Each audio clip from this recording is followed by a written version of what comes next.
नमस्कार दोस्तों, आपने गायत्री मंत्र को तो सबने सुना होगा दोस्तों।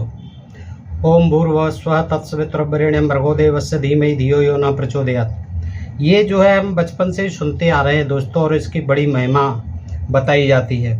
और ये वैसे जैसे और वेद मंत्र हैं, हजारों वेद मंत्र हैं, उनकी तरह ही एक साधारण मंत्र है, पर इसे हिंदू धर्म में असाधारण महत्व का बताया जाता है। और विभिन्न शास्त्रों में इसकी महिमा गाते हुए इसे अलादीन के चिराग की तरह बताया गया है। इसके तप से ऐसा भी बताया जाता है कि इसके तप से मनोकामनाएं तो पूरी होती ही हैं, जघन्य से जघन्य पाप भी धुल जाते हैं। किसी ने इसे गुरु मंत्र बताया है गायत्री मंत्र को, तो किसी ने महामंत्र बताया है। इस मंत्र की महिमा बखानते समय कभी स्मृतियों की पंक्तियां उद्धृत की जाती हैं, तो कभी पुराणों या अन्य संस्कृत ग्रंथों का हवाला दिया जाता है। अन्य किसी अवलंबन के अभाव में ऐसे प्रसिद्ध व्यक्तियों का नामोल्लेख कर दिया जाता है जिन्होंने गायत्री मंत्र को अच्छा कहा है। तो दोस्तों, आज हम इसी गायत्री मंत्र पर देखिए प्रमाण सहित पूरी विवेचना करेंगे, और इसमें क्या अच्छाई है, क्या बुराई है, क्या सच्चाई है, और क्या ये छंद है, यजुर्वेद का छंद है ये। तो इसमें जो है ये बताया गया है, इस मैं जो इस समय पढ़ रहा हूँ एक लेख है, और ये लेख है माननीय सुरेंद्र कुमार शर्मा महामानव, जिन्होंने कि तमाम पुस्तकें लिखी हैं और सप्रमाण जो है उन्होंने इन सारी चीज़ों की विवेचना की है जो धर्मशास्त्रों में लिखी हुई हैं दोस्तों। तो ये गायत्री मंत्र की झूठी महिमा नाम से ये लेख है, और मैं इसमें से बताता हूँ आपको इसकी बिल्कुल तह तक जाकर के सच्चाई के, इसका जितना बखान किया जाता है, ये सोगान किया जाता है, जितना महत्व बताया जाता है, ऐसा ये कुछ भी नहीं है, बल्कि ये एक लगड़ा छंद है, अधूरा छंद है। यानी छंद भी इसमें मात्रा भी कम है, एक जो है लंगड़ा छंद इसीलिए कहा गया है। और यदि गायत्री मंत्र को ईश्वर ने बनाया है, ये कहते हैं ना वेद ईश्वर ने बनाए, तो निस्संदेह ये गायत्री मंत्र जो बताते हैं ईश्वर के ब्रह्मा के मुख से निकला या ईश्वर ने इसे बनाया। तो इसमें जो है देखिए जो बनाने वाला जो भी है वो मूर्ख साबित होता है, ऐसा बिल्कुल जो है इसमें प्रमाण सहित सिद्ध कर दिया गया है दोस्तों। तो ये बहुत ही रोचक और जानकारी भरा प्रसंग है। आइए दोस्तों देखते हैं कि जहाँ तक गायत्री मंत्र के अर्थ का प्रश्न है, यह निर्विवाद है कि इसमें बुद्धि की याचना की गई है, बुद्धि मांगी गई है कि हमें बुद्धि दीजिए। भाव अच्छा होने के कारण मंत्र को भी अच्छा ही कहना होगा, लेकिन यह कहना असंगत होगा कि उक्त मंत्र की बार बार की गई आवृत्ति किसी तरह फलदायक हो सकती है। यानी इसको बार बार जपने से, रटने से कोई जो है शुभ फल की परिणाम की वो फलदायक होगी, पूरी होगी मनोकामना, ऐसा कुछ नहीं है। गायत्री मंत्र के जप को सर्व कार्य साधक कहा गया है। बहुत से जघन्य अपराधों के दोष को इस मंत्र की किसी निश्चित सीमा तक की गई आवृत्ति दूर कर देती है, यानी पाप को दूर कर देती है, ऐसा धर्मशास्त्र बताते हैं। क्या यह संभव है? जो लोग गायत्री मंत्र की पाप नाशक शक्ति की महिमा गाते हुए नहीं अघाते, जिन ग्रंथों में गायत्री मंत्र के अविश्वसनीय स्तोत्र लिखे गए हैं, उन सब को सुन पढ़कर लोगों को अप्रत्यक्ष रूप से अपराध करने की प्रेरणा नहीं मिलती। और क्या, अपराध करने की तो प्रेरणा मिलेगी जब ये कि इसका बार बार इसका जप तप करने से पाप की निवृत्ति हो जाएगी। कितना ही बड़ा पाप हो तो लोगों को पाप की ओर अग्रसर होते हैं, ऐसी मनोवृत्ति बनती है उनकी। तो निश्चित ही इन महिमाओं के गान बखान से अपराध वृत्ति को बल मिलता है। आस्तिक बहुल इस देश में अपराधों की संख्या बहुत अधिक है, तो इसका एक कारण यह महिमा गान भी हो सकता है। कुछ लोगों का कहना है कि केवल गायत्री मंत्र के जप से कुछ नहीं बनता, इसका अर्थ समझकर तदनुसार कार्य करना चाहिए। योग दर्शन 1/28 में कहा गया कि मंत्र का अर्थ जानते हुए जप करना चाहिए। जिन जिन ग्रंथों में गायत्री जप का विधान लिखा है या गायत्री जप के फलों का गल्प के रूप में वर्णन है, उनमें कहीं भी यह नहीं लिखा हुआ है कि इसका अर्थ जानते हुए जप करना चाहिए या तदनुकूल कार्य भी, उसी के अनुकूल कार्य भी करना चाहिए। उन ग्रंथों में ऐसा उल्लेख नहीं मिलता तो उसे इन धर्म ग्रंथों का अधूरापन माना जाए या यह माना जाए कि यह धर्म ग्रंथ कहे जाने वाले ग्रंथ धोखा ग्रंथ हैं, जो बाह्यात सलाहें देकर लोगों को गलत मार्ग की ओर प्रेषित करते हैं। और यदि कोई गायत्री मंत्र का जप उसका अर्थ जानते हुए 2-4 हजार बार कर भी लेता है तो इससे उसके अपराध कैसे दूर हो जाएंगे? उसके लिए तो उसे दंड मिलेगा ही। आज तो IPC CRPC के अंतर्गत, आज के संविधान के अंतर्गत उसे अपराध का दंड मिलना ही मिलना है। जप कितना ही करते रहो, रोज जप करो, जिंदगी भर जप करो, इससे कुछ नहीं होगा। हत्या, चोरी या व्यभिचार के अपराध से कोई व्यक्ति गायत्री जप द्वारा मुक्त कैसे हो जाएगा? बाकी रही अर्थ के अनुसार काम करने की बात। गायत्री मंत्र का सीधा साधा अर्थ है। क्या अर्थ है दोस्तों? देखिए कि हम सविता देव के वरेण्य तेज का ध्यान करते हैं। हम सविता, सूर्य से कहते हैं, हम सविता देवता के वरेण्य यानी तेज का, वरेण्य तेज का ध्यान करते हैं। वह हमारी बुद्धियों को प्रेरित करे। इसमें ऐसी कौन सी बात है जिसके अनुसार काम किया जाए? अब बुद्धि तो प्रेरित होगी पढ़ने लिखने से, और इसीलिए सब कोई पढ़ता है। अब उसको सविता देव से क्या बुद्धि मांगना? वो कौन सा पढ़ाने आ रहा है सविता देव? लेकिन इसमें यही है कि ये आराधना की गई, प्रार्थना की गई कि हमारी बुद्धि दो हमें सविता देव। तो इसमें कौन सी ऐसी बात है जिसके अनुसार काम किया जाए? उसमें तो सविता से बुद्धि मांगी गई है, प्रार्थना की गई है। उससे कहा गया है कि वो हमारी बुद्धियों को प्रेरित करे। जप करने वाला अब मंत्र के इस अर्थ को कैसे आचरण में उतारे? इसमें व्यक्ति के लिए करने को तो कुछ भी नहीं है। क्या करेगा? ये जपना ही तो है, जप रहा है। कर्म क्या करना है? उसके अनुकूल कर्म भी करना है, ये कहा गया। अतः गायत्री मंत्र के संबंध में यह कहना कि अर्थ जानते हुए जप करना चाहिए, अर्थ जानते हुए जप करना और अर्थ के अनुसार आचरण करना न केवल निरर्थक है बल्कि प्रवंचनापूर्ण भी है। कुछ लोगों का मत है कि गायत्री मंत्र का इसलिए अधिक महत्व है कि इसमें बुद्धि मांगी गई है, इसलिए अधिक महत्व है। अरे भाई, बुद्धि किससे मांगी गई है? बुद्धि तो आपको प्रकृति ने दी है, बुद्धि तो साथ में आई है। अब उसका विकास होना है तो विकास होगा आपकी शिक्षा से। शिक्षा पढ़ेंगे, आप पढ़ेंगे, जितनी पढ़ेंगे उतना ही आपका विकास हो जाएगा। बुद्धि तो विकास शिक्षा से होगा, शिक्षा देगी आपको बुद्धि। कुछ लोगों का कहना है कि गायत्री मंत्र का इसलिए अधिक महत्व है कि इसमें बुद्धि मांगी गई है, इसी कारण यह बाकी मंत्रों से श्रेष्ठ है और महामंत्र है। यह भी कि गायत्री मंत्र मनुष्य रचित नहीं है, ये मनुष्य ने नहीं बनाया है, और ये महामंत्र है। बाकी सभी मंत्रों में ये सर्वश्रेष्ठ है।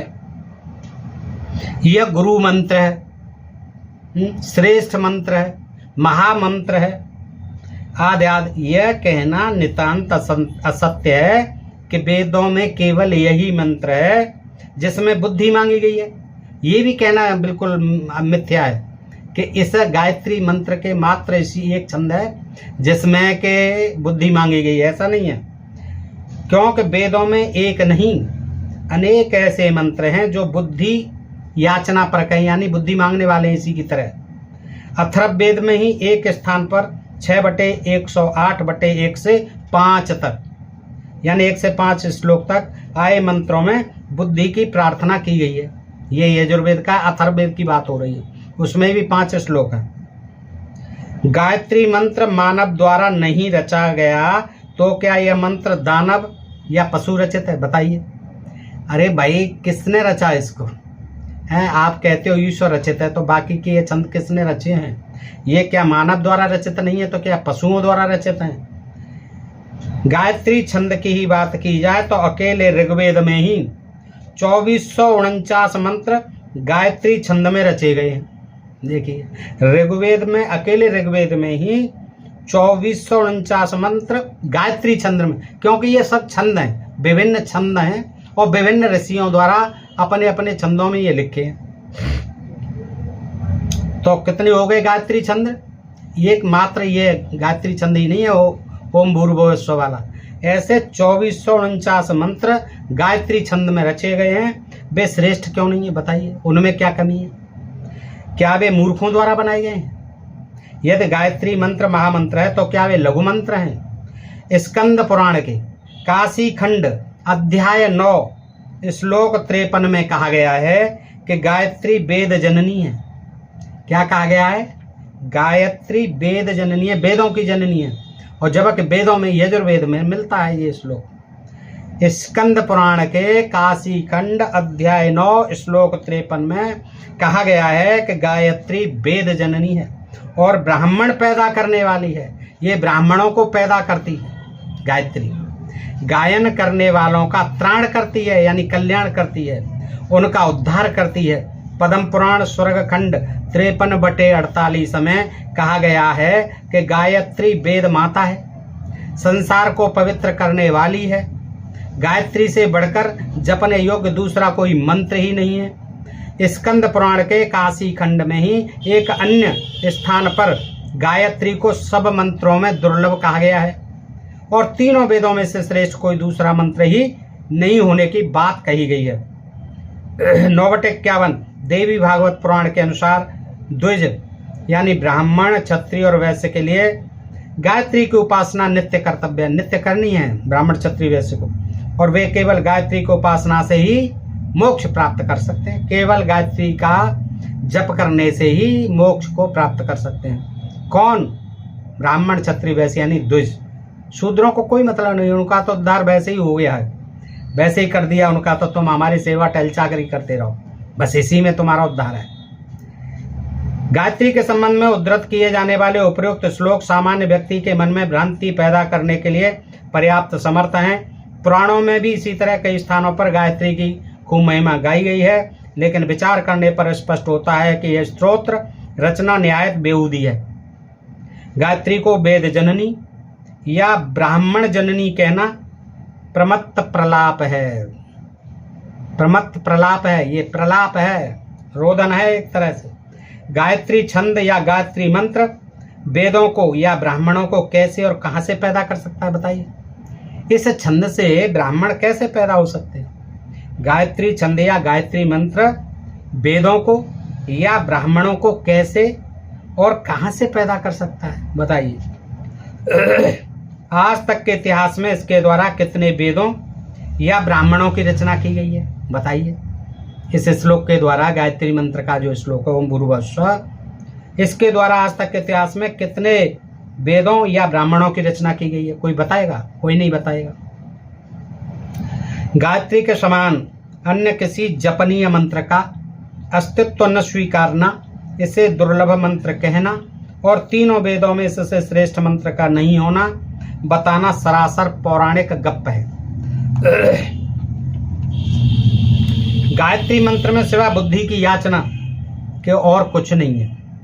न कोई दार्शनिक चर्चा, न प्राकृतिक वर्णन, न कोई मानव हृदय का उद्गार और न कोई सांस्कृतिक महत्व की सूचना। इतना होने पर भी इसे श्रेष्ठतम और दुर्लभ बताना यही दर्शाता है कि ऐसा कहने और लिखने वाले पुराणकार की दृष्टि में वेद के शेष मंत्र सब सिवा कूड़ा करकट के और कुछ नहीं है। बस एक ही मंत्र है वेदों में, गायत्री मंत्र, बाकी सारा कूड़ा करकट है। स्पष्ट है कि पुराणों में गायत्री विषय का अतिशयोक्तिपूर्ण कथन गप्प मात्र हैं। द्विज के मोक्ष का साधन जो केवल गायत्री को कहा गया है वह भी ठीक नहीं। मोक्ष जन्म मरण के चक्र से छूटने की स्थिति को कहा जाता है। जब तक जन्म मरण के चक्र का अस्तित्व ही सिद्ध नहीं होता तब तक इससे छूटने के लिए हाथ पैर मारने की क्या तुक। ऐसे में गायत्री की व्यर्थता ही सिद्ध होती है, क्योंकि जिस उद्देश्य के लिए इसका अस्तित्व है उसकी कोई वास्तविकता है ही नहीं। भरद्वाज स्मृति में गायत्री शब्द का अर्थ गायतम त्रायते स्माद गायत्री स्मृतः बुधई 6/146 किया गया है।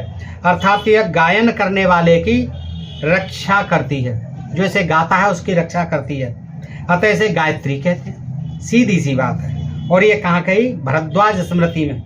बड़े पते की बात कही गई। भरद्वाज स्मृति में गायत्री शब्द का अर्थ बताया गया गायतम त्रायते स्माद गायत्रीति स्मृतः बुधई 6/146। किया गया है कि यह गायन करने वाले की अर्थात गायक की, जो इसे गाता है, की रक्षा करती है, इसलिए इसे गायत्री कहा जाता है। इस अर्थ के आधार पर गायत्री की उपयोगिता व महत्ता बढ़ाई जाती है। गायत्री का जो यह व्युत्पत्ति का अर्थ है वह नितांत अव्यवहारिक और व्याकरणिक बुद्धि विलास है। कोई भी व्यक्ति गायत्री जपने से ही सुरक्षित नहीं हो सकता। गायत्री कोई ऐसा कवच नहीं जिससे रक्षा हो सके। यदि गायत्री जप रहे किसी व्यक्ति पर चाकू, तलवार या बंदूक से वार किया जाए तो क्या गायत्री उसको बचा लेगी? हाँ, कोई गायत्री जप रहा हो व्यक्ति, कहा गया है कि ये बड़ा रक्षा करती है, तो कोई गायत्री जप रहा हो और उस व्यक्ति पर तलवार से या चाकू से या बंदूक से अगर वार किया जाए तो क्या गायत्री उसको बचा लेगी? कदापि नहीं। और तो और किसी वृक्ष के नीचे गायत्री जपने वाले परम श्रद्धालु पर गिरने वाले किसी पक्षी की विष्ठा तक को गायत्री नहीं रोक सकती। पक्षी ऊपर से विष्ठा कर दे तो वो भी नहीं रोक सकती। दूसरी बड़ी विपत्तियों से रक्षा करने की तो बात दूर है। भरद्वाज स्मृति में केवल गायत्री शब्द के विषय में कहा गया है। गायत्री एक छंद का नाम है। देखिए, भरद्वाज स्मृति में कहा गया फिर कि गायत्री एक छंद का नाम है, और सही है, छंदों के नाम होते थे। इस छंद में अकेले ऋग्वेद में ही 2450 मंत्र रचे गए हैं। अतः उन सभी मंत्रों को बचाने वाला समझना चाहिए, उन सब का समान आदर होना चाहिए। लेकिन स्कंद पुराण, देवी भागवत और पद्म पुराण आदि में गायत्री मंत्र के अतिरिक्त अन्य सभी मंत्रों को निरर्थक और कूड़ा करकट बताया गया है। पुराण और स्मृतियों में ये अलग अलग बातें क्यों हैं, इसके बारे में।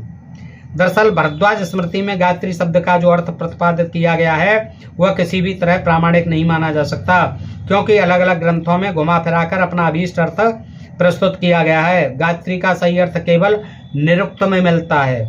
गायत्री गायते स्तुति कर्मण 715/12 ये निरुक्त में मिलता है, अर्थात स्तुति अर्थ वाली गै धातु से गायत्री शब्द बनता है। अन्यत्र हर ग्रंथकार ने अपना उल्लू सीधा करने के लिए कुछ का कुछ अर्थ पेश किया है। उदाहरणार्थ प्रस्तुत है शतपथ ब्राह्मण 14/8 और बृहदारण्यक के उपनिषद 5/14/4 के प्रतिपादित अर्थ सा है सा गयाम रूप में प्राणा वे गयारन ततः प्राणम स्तम त्रयदतः गर्या सतये तस्मादम गायत्री नाम। अर्थात गय शब्द का अर्थ है प्राण, अतः गयों की प्राणों की रक्षिका होने से इसे गायत्री मंत्र कहते हैं। छांदोग्य उपनिषद 3/12 में इससे सर्वथा भिन्न अर्थ मिलता है। गायत्री का इदं सर्वभूतम यदिदम किम चवाग्यो गायत्री वाग्वा उद सर्वभूतम गायत्री बात्रायते, अर्थात संसार में स्थावर जंगमोत्तम सब कुछ जंगमोत्पन्न सब कुछ गायत्री, यानी चराचर जो कुछ भी है जड़ और जीव सब कुछ गायत्री है। वाणी ही गायत्री है, वाणी ही सब कुछ है, वाणी ही सबकी रक्षा करती है। इस तरह यह स्पष्ट है कि गायत्री शब्द के विभिन्न ग्रंथकारों ने विविध प्रकार से किए हैं, अतः वे निष्फल शब्द क्रीड़ा के सिवा कुछ भी नहीं है, शब्द जाल के मात्र हैं, बस कुछ नहीं है। इनके पीछे लगकर गायत्री मंत्र का महत्व प्रतिपादित करना मूर्खता है। गायत्री मंत्र का महत्व बताना मूर्खता है, क्योंकि वे गप्पें गायत्री मंत्र के लिए ही नहीं आकी गई, बल्कि वे तो गायत्री छंद में रचित हर रचना के बारे में हैं। जिस गायत्री मंत्र की इतनी ज्यादा महिमा गाई बताई जाती है उसके संबंध में रोचक तथ्य यह है कि वह अशुद्ध छंद है। ये पते की बात देखिए दोस्तों, ध्यान से सुने कि जिस गायत्री मंत्र की इतनी ज्यादा महिमा गाई बताई जाती है उसके संबंध में रोचक तथ्य यह है कि यह अशुद्ध छंद है। अशुद्ध छंद है ये। शुद्ध गायत्री छंद में 3 पाद और प्रत्येक पाद में 8 वर्ण होते हैं। जो 2450 जो गायत्री छंद अलग हैं उनका एक नियम है, छंदों का एक स्थिर नियम होता है वर्ण मात्रा के अनुसार। तो उसमें क्या होता है, शुद्ध गायत्री छंद में 3 पद और प्रत्येक पाद में 8 वर्ण होते हैं। आलोच्य जपनीय मंत्र के प्रथम पाद में 8 की जगह 7 वर्ण हैं, अतः यह लंगड़ा छंद है। इसमें कितने 8 होने चाहिए, लेकिन इसमें कितने वर्ण हैं, 7 वर्ण। इसलिए बाकी के जितने भी मंत्र हैं गायत्री उनमें प्रथम ये तीनों पादों में कितने हैं, प्रथम पाद में 8 की जगह 7 वर्ण हैं।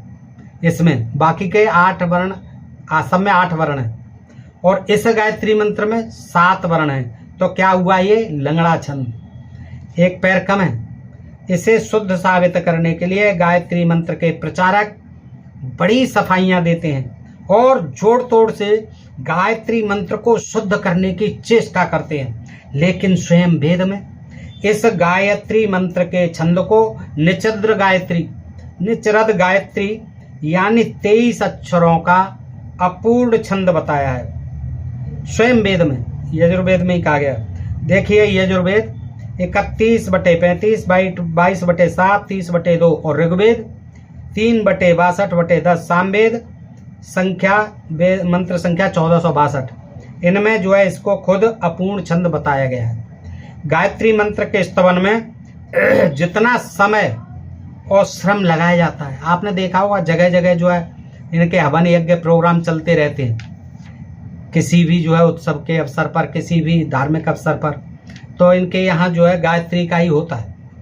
तो गायत्री मंत्र के स्तवन में जितना समय और श्रम लगाया जाता है, उसका 1000वां भी यदि मंत्र की गलतियों की ओर ध्यान देने में लगाया जाता तो इस मंत्र का बड़ा उपकार होता। इसको शुद्ध करने में समय लगाया जाता तो इसका बड़ा उपकार होता।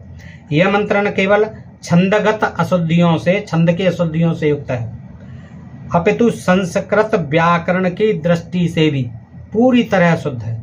गायत्री मंत्र का प्रचलित रूप व्याकरण की दृष्टि से इसलिए अशुद्ध है कि मंत्र के गुरु का तत् शब्द नपुंसक लिंग है और तीसरे पाद का संबंध निर्देशक सर्वनाम यो पुल्लिंग है। तत् और यो परस्पर संबद्ध हैं, यानी एक दूसरे से जुड़े हुए हैं, लेकिन लिंगगत असंगति के कारण इनका परस्पर अन्वय नहीं हो सकता, क्योंकि पुल्लिंग और नपुंसक लिंग इनका योग नहीं हो सकता। लेकिन लिंगगत असंगति के कारण इनका परस्पर अन्वय नहीं हो सकता। वाक्यारंभ में नपुंसक लिंग है, अतः या तो उसी के अनुसार यो के स्थान पर यद हो या प्रारंभ में नपुंसक लिंग। देखो शुद्धिकरण भी बता रहे हैं ये शर्मा जी, क्या कह रहे हैं अज्ञात जी कि अतः या तो उसी के अनुसार यो के स्थान पर प्रचोदयात ओम भूर्भुवस्वः तत्सवितुर्वरेण्यं भर्गो देवस्य धीमहि धियो यो न प्रचोदयात, यो के स्थान पर यद हो या प्रारंभ में नपुंसक लिंग तत् को सवितु का विशेषण बनाया जाए, क्योंकि ततः जो है नपुंसक लिंग है और वो जो है सवितु होना चाहिए, वह का विशेषण बनाया जाए, अन्यथा गायत्री मंत्र व्याकरणिक अशुद्धियों की गुत्थी मात्र रह जाता है। ये उन्होंने शुद्धिकरण का भी तरीका बताया। व्याकरण के नियमानुसार आदि के तत् को सवितु का विशेषण बनाकर इसे तस्य के रूप में परिवर्तित कर देना चाहिए। ऐसी स्थिति में यो को भर्ग के साथ अन्वित करना होगा, तब सही मंत्र ऐसे बनेगा तस्य सवितुः वरेण्यं भर्ग देवस्य धीमहि धियो यो न प्रचोदयात। ये इस तरह से बनेगा, पर तस्य सविता वरेण्यम भर्ग देवस्य धीमहि धियो यो न प्रचोदयात, ये शुद्ध होगा। मंत्रार्थ दीपिका ग्रंथ के लेखक शत्रुघ्न ने ऐसा ही पाठ सही माना है। देखिए the Gayatri it's grammatical problem पृष्ठ 13, यही पाठ व्याकरण की दृष्टि से पूर्णतः शुद्ध है।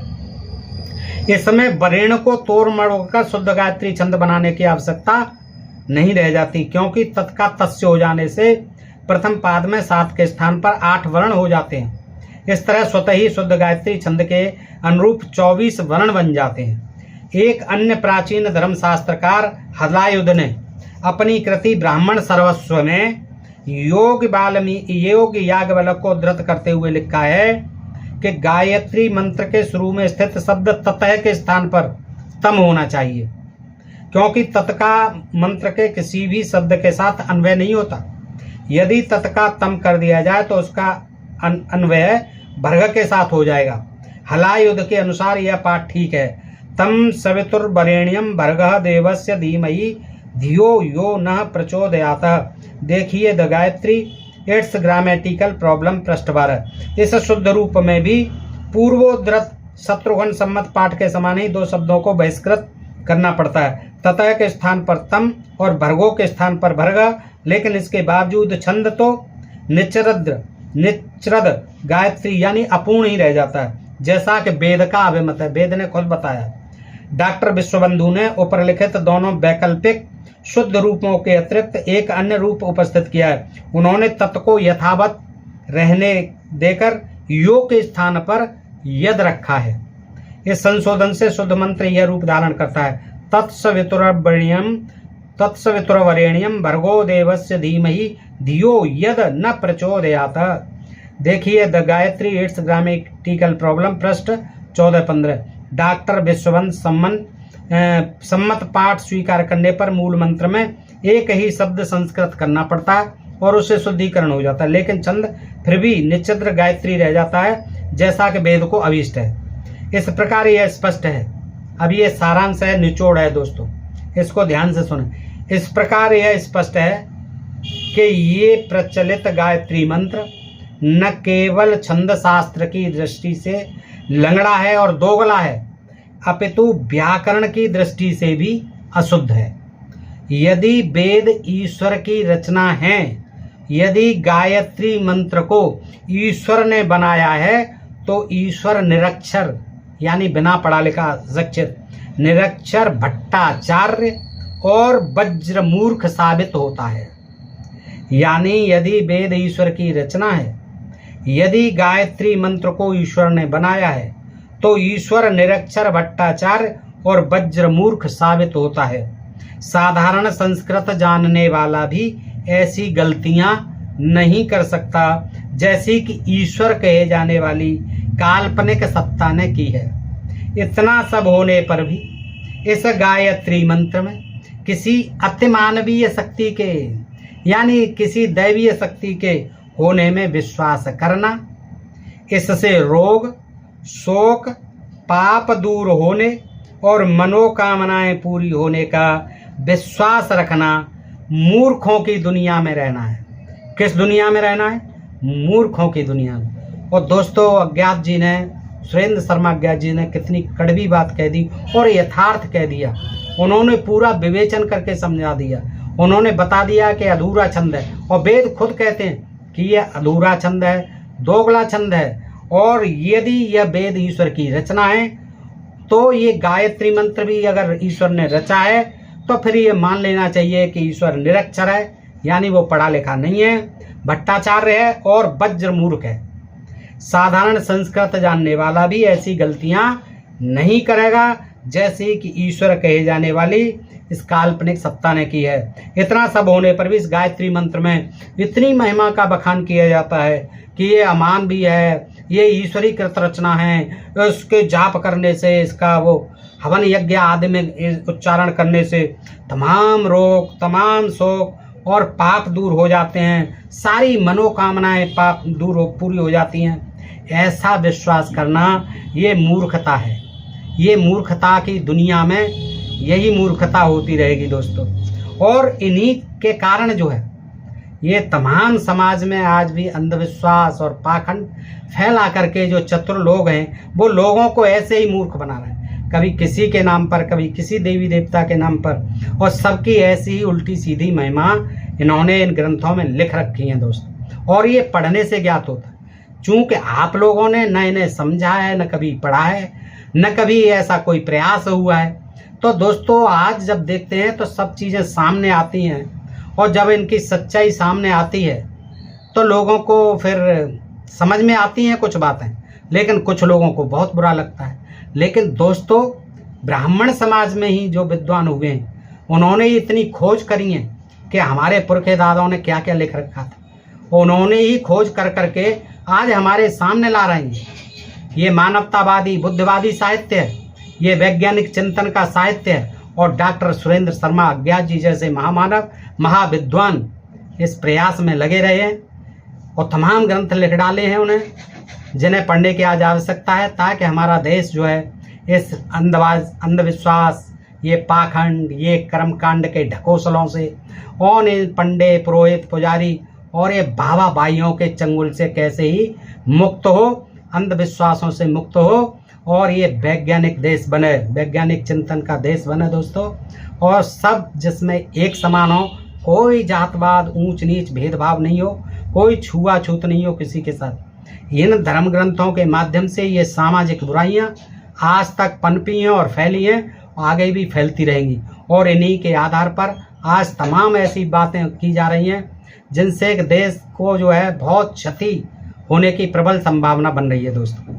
तो आप समझिए, इशारों में बात होनी चाहिए और आपको समझनी भी चाहिए कि दोस्तों हमें किस तरफ जाना है, देश को तोड़ना है या देश को जोड़ना है। अगर देश को जोड़ना है तो इन पाखंडों का, इन अंधविश्वासों का हमें बिल्कुल जो है तिरस्कार करना पड़ेगा, इनको बहिष्कार करना पड़ेगा और इनसे हमें मुक्त होना पड़ेगा, समाज को मुक्त करना होगा दोस्तों। अगर ये प्रसंग आपको अच्छा लगा हो, ये जानकारी आपको अच्छी लगी हो, अपने मित्रों में अधिकाधिक शेयर करें दोस्तों। अपने प्रिय चैनल ढोल में पोल को सब्सक्राइब करते रहें। फिर मिलते हैं ऐसे ही किसी प्रसंग के साथ अगले वीडियो में। तब तक के लिए आप सब मित्रों का हृदय से आभार। नमस्कार, जय हिंद, जय भारत दोस्तों।